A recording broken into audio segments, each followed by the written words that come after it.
এবার হাম পরিস্থিতির খবর জানাতে রাজশাহী থেকে যুক্ত হচ্ছেন আবরার শাহীর। আবরার শাহীর, রাজশাহীতে হামের বিস্তার এখন কেমন, কি পরিমাণ রোগী হাসপাতালে ভর্তি আছে, আর টিকাদান কর্মসূচি কেমন চলছে?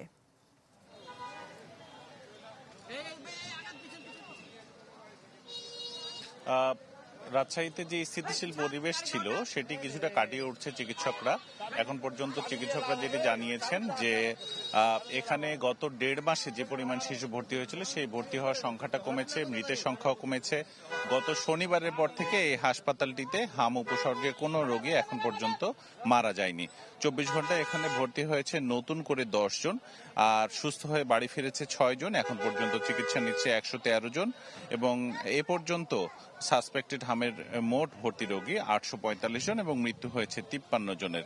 তবে গত 15 দিনে এই সংখ্যাটা অনেকটাই কমেছে।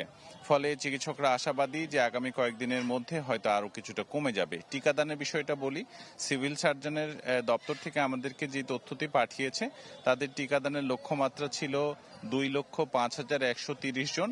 এই 20 তারিখ থেকে শুরু হওয়া যে বিশেষ অভিযান, সেই অভিযানে এখন পর্যন্ত তারা অ্যাচিভ করেছে 69.43%। ফলে বলা যায় যে অর্ধেকেরও বেশি অংশেরই কিন্তু টিকা দেওয়া শেষ হয়েছে।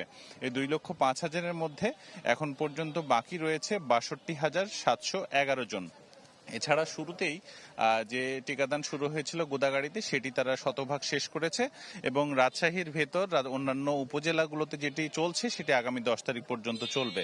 এবং যারা সংশ্লিষ্ট তারা বলছেন যে জনগণ খুবই সচেতন এবং তারা চাইছেন যাতে অবিলম্বে এই টিকাটা সকলে পায়। এ ছিল আমার কাছে শাহনাজ। জি আবরার শাহীর, আপনাকে ধন্যবাদ। রাজশাহী থেকে হামের বিস্তার নিয়ে খবরাখবর জানাচ্ছিলেন আবরার শাহীর।